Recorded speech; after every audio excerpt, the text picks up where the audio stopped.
Hello, hello. Who's here with me? Hi, Jenny. How are you? Can you hear me? I can hear you. Yes, absolutely. Phenomenal. I'm sorry I'm Ta-da! late. Yeah. Glad to have you here. Welcome to our last chat. We are going to take a look at the last few things that need to be done this term. It's amazing how quickly 5 weeks goes.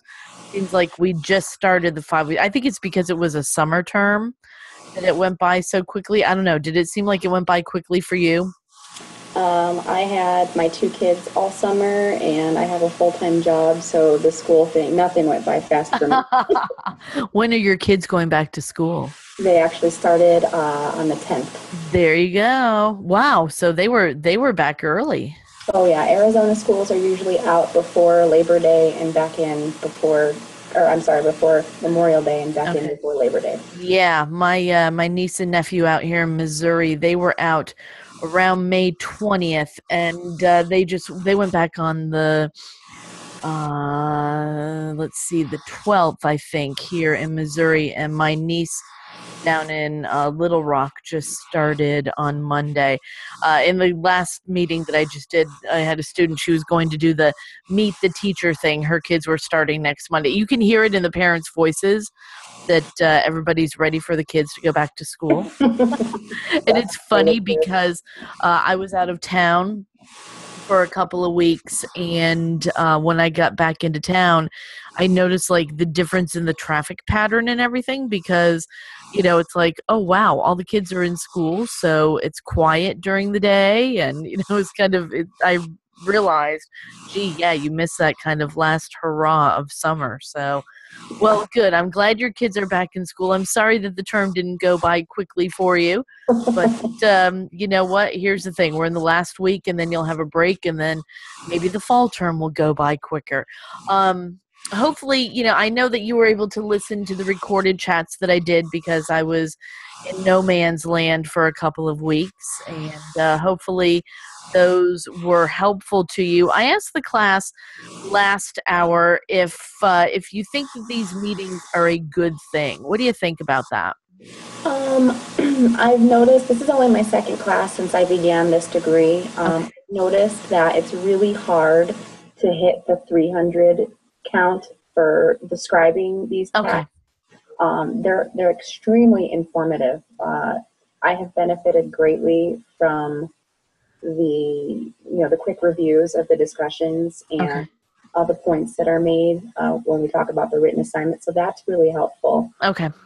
All right. Um, Good. Well, then I guess what I would say to you is don't worry so much about the 300 words. Worry about, quality versus quantity. I think that's been my thing with people is I can tell if you've listened to it, and I can tell if you have taken something away from it that is helpful. And the school has gone back and forth over times of having live chats and not having them, and they had done away with this for quite a long time. This was something new that they instituted again this term, this kind of little more informal chat where people get together and we just kind of talk about what's going on in the classroom for the week. And I've heard good responses from people. So I think it's something that has been helpful without being overbearing. In some of the schools that I teach for, we have to have 2 1-hour live chats per week, and it's really the students are like, oh geez, it's like one more thing I feel like I have to do is listen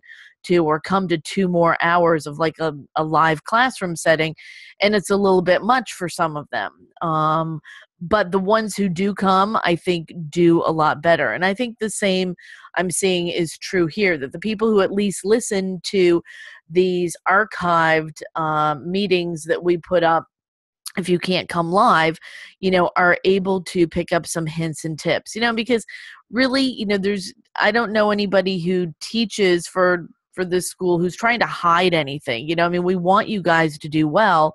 And I think that by giving you some hints and tips, it kind of waylays some of people's fears too, especially I think in the intro classes. And that's where they've started with these is the introductory level classes. And I think just the extra added um, little bit of TLC maybe helps students who are newer in some of these programs feel like they're not, they haven't just been thrown into an online program and feel abandoned. Oh yeah, So, there's definitely that whole island feeling. I definitely wish I had had these a couple years ago when I was doing my paralegal. But yeah. I think I'm So, pretty sure I had these for one of my paralegal classes too. and so you did online for that as well? Yes, I did. Yeah. And that's, I was kind of from the old school where I wanted to be in a classroom, but that's because, I'm quite a bit older than you. And so when I went to school, that was the only option that we had. At the end of my master's degree, I was kind of forced into taking some online classes in order to hit the schedule for me to graduate when I wanted to. And I actually found that they were okay. But I did then miss the classroom. And it's funny because I've been teaching online for the past 5 years. And in the last few months was getting kind of homesick in a way for a live classroom. So I'm actually going back to teaching live in a classroom 2 nights a week starting tomorrow night because I've kind of missed the interaction of being in a classroom. However, I do think, like I said again, that these little meetings, will help. People feel a little bit more at home. Okay, so you've got a discussion board and you've got a 2-part exam. And the discussion board is pretty straightforward. It asks you to take a look at the difference between Westlaw and LexisNexis. And basically, you probably know already that most really good hardcore legal research is done through databases that law firms pay for.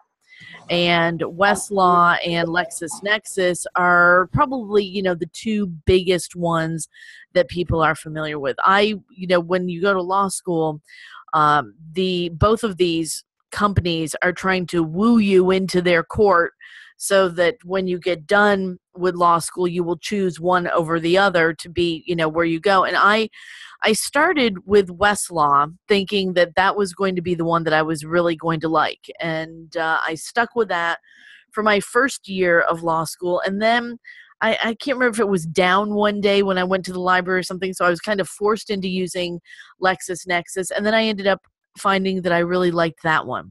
So I think some of it has to do with personal preference. Some of it has to do with how they're laid out and how you search things. The thing that I like probably the best about the LexisNexis is the shepherdizing. Have you ever had a chance to shepherdize anything?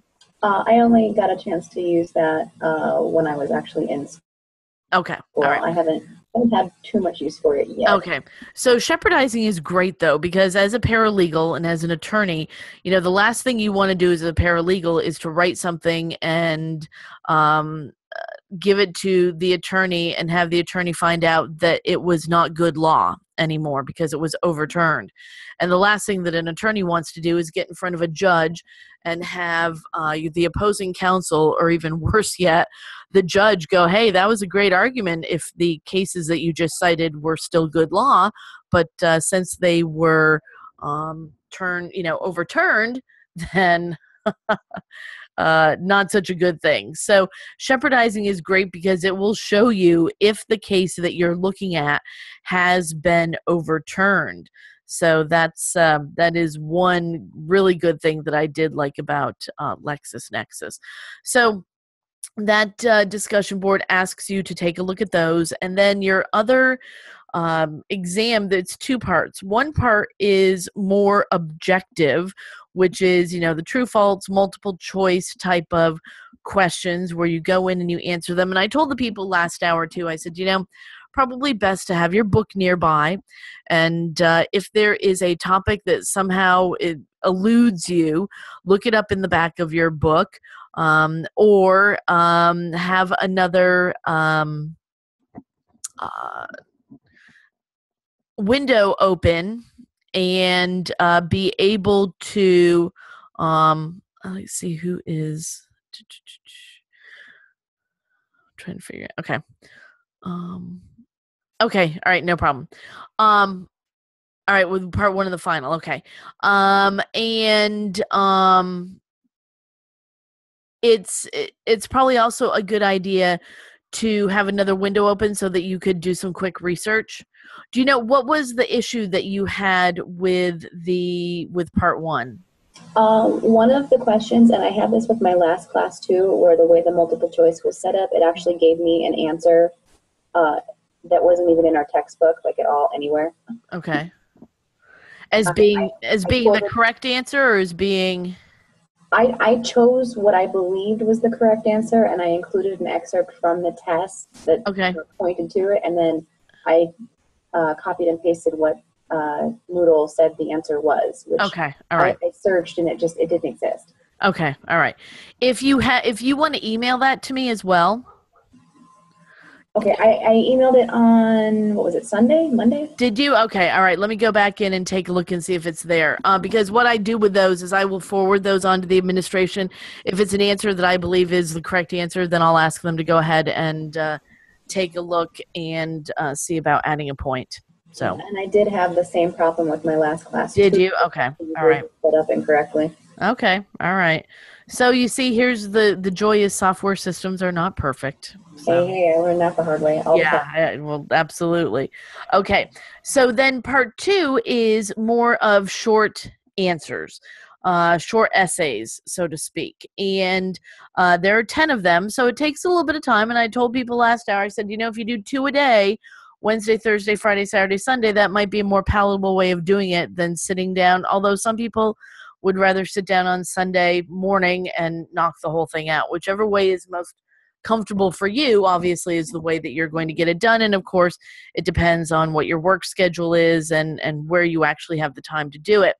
The one thing that I would ask is that if you are using outside sources or even your text, that you put a little citation at the end of the answer, because you see in the instructions it says that your answers will be checked for plagiarism.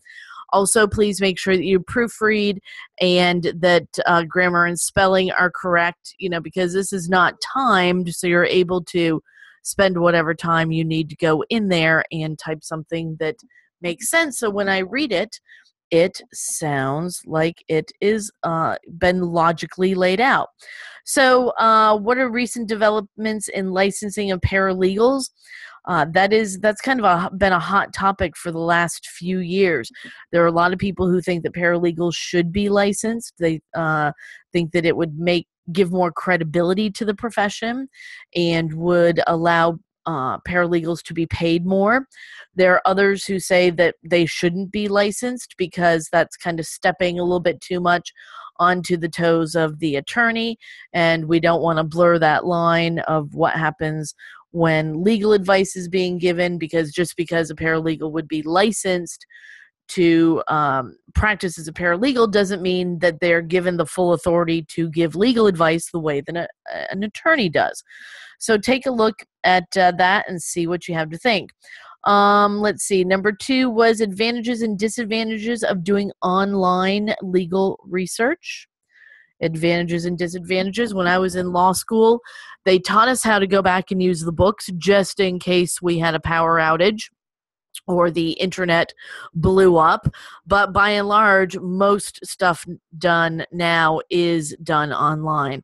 It goes for everything. I mean, you can be sitting in a restaurant having dinner and want to know what the population of Zimbabwe is, and somebody Googles it while they're having dinner. So the days of going to old-fashioned books are just about over, but they do serve a purpose. If there's some sort of a breakdown with electricity or in an emergency, to be able to get out and get some information. Compare the various certification requirements of the voluntary paralegal organizations. There are organizations out there that do certify paralegals to kind of give, again, some more credibility to the profession. What are they doing to certify people?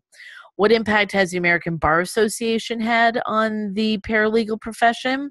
Various resources available for locating a paralegal position. How do the rules of professional responsibility impact the paralegal profession? Issues facing paralegals regarding unauthorized practice of law. What's been the impact of stare decisis on the American legal system? So getting out away from paralegals, but what is it that is been the impact. Let's see, we're going to format of template does not allow user change font spacing or user reference. That's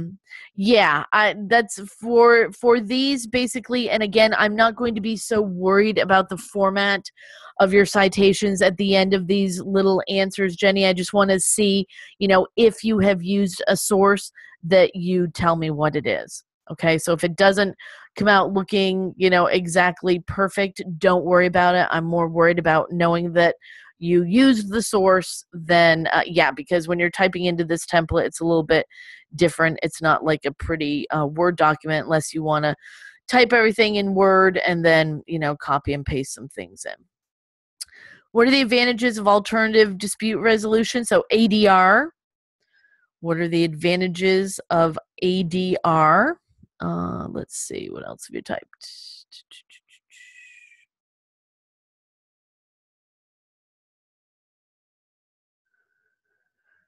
Dun, dun, dun.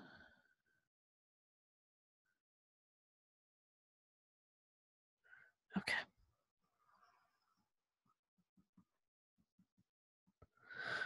Yes, I'm working on a paralegal one. The other one was at 6. That's funny. I had somebody from your class in the other class too. So I think people just have their times messed up. See what happens when we're trying to do so many things at once? Yeah. Okay, that's right. Your management theory. All right. Let me just finish up here for this one then. Well, then you know what, Jane, you can go back. I'll give you credit for coming in. Go back in and listen to the other one because it goes over some of the questions for your final as well. Okay, advantages of ADR is number 9 for paralegal, and number 10, what are some of the problems faced by paralegals doing investigations for an attorney? Okay. All right. Well, so that's what I wanted to get through for this evening with the paralegal folks. No problem, Jenny. It was a pleasure having you here.